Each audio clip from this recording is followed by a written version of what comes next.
morning. It's 7:58 here in the UK.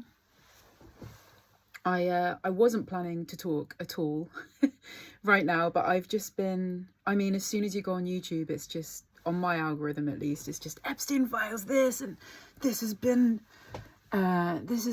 released, and Ghislaine Maxwell has committed suicide, which I don't think she has. It was just someone trolling. Anyway, and I wanted to just talk a bit more about this because, quite honestly, I haven't been looking at any of this stuff for a really long time.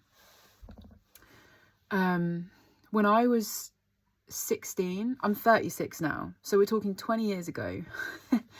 I remember that my first boyfriend showed me a video of Zeitgeist. It was a documentary that was made by a guy called Peter Joseph. I don't know what year he made it. It maybe was around 2005, maybe before that. And that video, I remember watching it when I was 16 with him. Like his dad, I think his dad showed him, and then he showed me. And I remember watching that video, and the way Peter Joseph just broke down, he brought together, he just synthesized so many different things in this one documentary. I haven't seen it for ages. It would be interesting to see it again, actually. But he spoke about astrology and how that relates to a religion. He spoke about the power structures, about 9/11, and just, he, in this documentary, was talking about so many things that are just common knowledge now, or at least, were once deemed conspiracy theory. And for a long time, a lot of those things have been conspiracy theory, but the evidence obviously has just more and more come out the more the internet exists. And the more, it just seems like a veil has been lifting more than it's been closing because of the internet, I suppose. And yeah, I remember there was one moment in that documentary, and he'd been explaining, the reasons behind war and the people behind war, and that it's not who we think it is, and who funds the wars around the world. And he'd put together a lot of clips of just, quite difficult to watch scenes of children and people being blown up. It wasn't easy to watch, but obviously it's very important to be aware of these things, what is happening. And there was one scene, I think, where there was it's my memory is foggy, but I remember the feeling I had. And all of this had been explained. And it was either a bank in a different country or somewhere where, war was happening. And he had just explained that America funds most of these wars. Like, maybe not even just America, but that, elite class of bankers and financiers and just the monetary system. Again, it's just such a rabbit hole. But we know that the funding, it's not just, this person doesn't like this person and, they're at war. It's much more complicated and, in a way, sinister. And in this clip, there was lots of people in the bank, all kinds of people. And you were aware as a watcher, having all this information, that it was not who you thought it was that was creating the terror and just the attack on the people. And there's a CCTV video footage, which is what you're watching, of the bank. And all of a sudden it just blows up. Everything blows into smithereens, the people, everything, in that 1 second. And it was that moment that it was like something dropped in me that was like, oh, wow. The people that rule, the people that are in charge, do not give a fuck about human life. They do not give. It's like there's just nothing. There's nothing about what they do that is for human life. And obviously, as a 16-year-old, that was a lot to kind of carry. And so from that point, I remember it was all I thought about. And that was actually when I first started writing songs, really. My first songs, I remember one of the first lyrics was to do with like the men in grey suits, you know, that don't care about people. And, you know, that was a big kind of foundation for my songwriting. And people didn't understand, you know, I talked to friends about it, and it was just this, obviously what 16-year-old really wants to like know about that. And so I got mocked, and, you know, I was very like, no, everyone's gonna know about it. You know, inside was like, oh no, people don't like me anymore.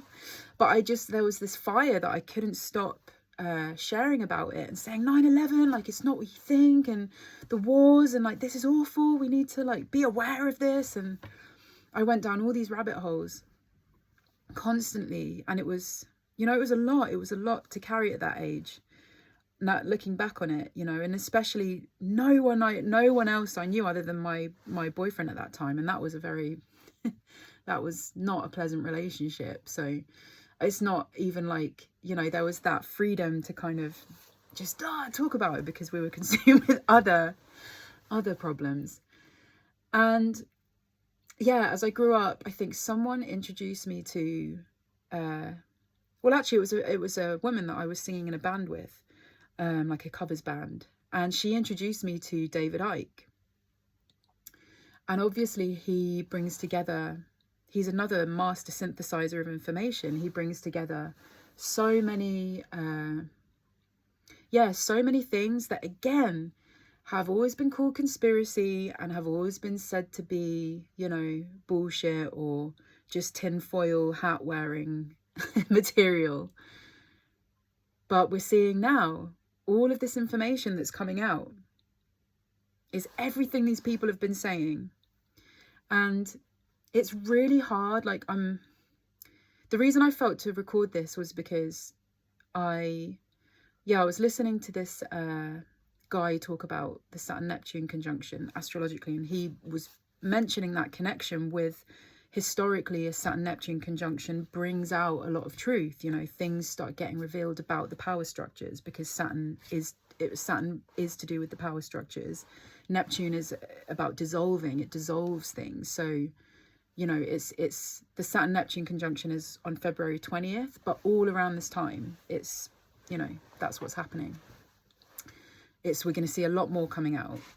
So he was talking about that, and I just felt myself get really triggered, you know, because all of that part of me, that fire inside of me that just, you know, wanted people to know, it came from a place of deep care. I don't want people to be misled, you know, like, we're not sheep that should be led down these paths that ultimately are not good for us by people that don't give a fuck about us. Like, that's the part that I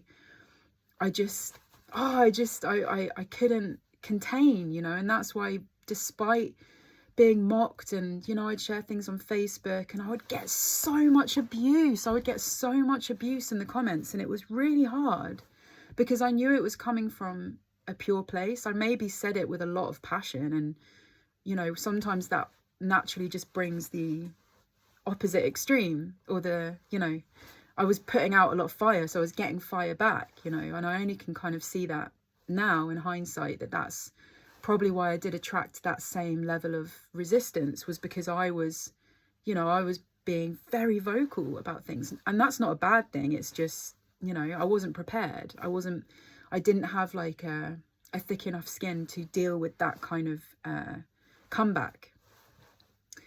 And so when it came to the events of 2020 to 2022, I mean, is it ongoing? I don't know. That part of me kind of came back up again, because obviously what was happening and all the lies and how people were just being led down this path that was clearly not for the interest of human life. Again, not for the interest of human life, but for the benefit of a small few. And we can go even beyond whether it's for the benefit of a small few on this plane of existence.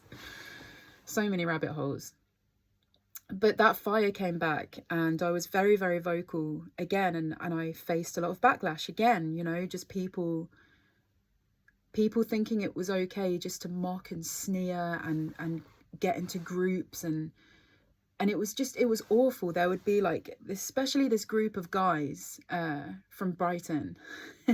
I kind of knew some of them from college and everything, but they would all group together and just kind of form this mentality, or group mentality, of just taking the piss out of what I was saying. And because I was talking about the vaccines and all of these things, and trying to bring as much information as I could so people could make more of an informed decision rather than just going with what the media was saying. Like, that was really important to me, and I tried not to care about what people were saying, but I didn't have a thick enough skin. So from that point, from that time, I started having therapy, and that was, I'd been in a really horrible relationship, and I was like, it's time to get therapy. And so that was something that came up in it, and I just was saying, I was like, I just need to share this. I don't want people to be hurt. Like, I don't want people to get hurt. That was just how I felt inside. That was why I kept sharing it. And I couldn't understand, like, why people had to be so mean, when it was just coming from a place, in my mind, was for their benefit to understand. And my therapist said she said that in her younger years, she used to be, quite an activist in that way. I didn't see myself as an activist. I was just like, I'm just sharing what needs to be shared. But through those sessions, I came to realize that, okay, through doing this, I'm not actually taking care of myself. I'm too filled up with cortisol. This is burning me out more than it's actually doing good. And, my theory with that was like, well, if this helps one person, that's fine with me. Like, I'll take the hit. But it wasn't sustainable, and I just slowly began realizing, okay, I've been sharing this kind of information for many, many years. I've been putting it in my music where I can, and even subtly. And I just thought, okay, I have to stop now. And I actually just stopped looking at anything. I stopped researching anything. I just focused on my artwork, creating astro codes, music, that's a whole other story. But I just stepped away from all of it. So it's been really interesting now seeing all of that information come up, and people, speaking to people that I remember, would kind of call me a bit of a conspiracy nut and all of those things. And they're literally telling me the same things that I would have been saying at that time, that I was saying, about what was going on. And obviously there's an ego butthurt there, because it is just about the information, but it's just very hard not to feel the injustice of that, the injustice of the stress and people just being, just that mocking, sneering. If you're someone that has shared this, maybe you've tried talking to your friends and family, and there's a type of energy that people give you that it's really cold and it's really hurtful. It's not easy. It's not easy. So on one hand, I'm so happy that all of this is coming out now, and it's just becoming common knowledge. I don't know what happens from here. It depends what people will do with this information. Hopefully people will get to a point where they just say that's enough, and we might, we're going to be in a bit of a messy phase for a while, but slowly humans will always regroup, and we always adapt, and we come back to a center. I believe that the pendulum will always rebalance itself, but it has to be a mucky phase to begin with. So I guess I'm just sharing that because I know, I've had, later in life, I did have a friend, and he had a very similar experience to me. It was only really him I could talk to about all of this stuff. And we both I think we both stepped away from it a bit, because it's just, you just feel like you're hitting up against a brick wall. So as I said, I'm really grateful that all of this is coming out now, and it's very hard. One thing I will say is if you are finding yourself go down a rabbit hole with all of this, because I think when you first find out about it, it's very like, oh my God, and you just want to like find out because you're shocked. You're shocked that people that you've trusted and people that, you know, groups or power systems that you've put your trust in are not trustworthy, and they're doing very, very sinister and terrible things. It can kind of get a bit addictive because you want to know more. But one thing I will say is just please take care of yourself. Like don't absorb too much too quickly, because it will end up burning you out. And really the only way that we fight this darkness, that I say fight, the only way that we quell, wrong word, too soft. It's too early to think of words. But I would say the main way that we can actually make a difference or turn the ship, you know what I'm trying to say, is we have to look at the darkness in ourselves. That is the biggest lesson that I've taken away from all of this. The reason these powers and all this shadow stuff can exist in the world, and this is quite hard to hear. Again, I could be going too far ahead, but I can only share now. Maybe it will plant a seed for later on. Whoever you are listening to this. But when you really start facing your own shadows, and that means, it doesn't mean that you are a bad person inside, but the things that you haven't been able to face, your traumas, things that have happened to you that have been really painful. For example, my experience with all of these people mocking me, and, you know, that kind of got suppressed a bit. And now I'm seeing all of this, I can feel that come back up. And all the anger and the kind of injustice that I feel for how I was treated then. You know, I'm going into that victim. I now have to, you know, just sit with that and be with it, you know, rather than push it back down again. So learning all of this is important, and it's important for us to be aware. But I would say it's even more important for us to use that as a mirror of like, okay, what darkness in me needs to come to the surface and dissolve, let's say, or integrate, not dissolve, integrate more into ourselves.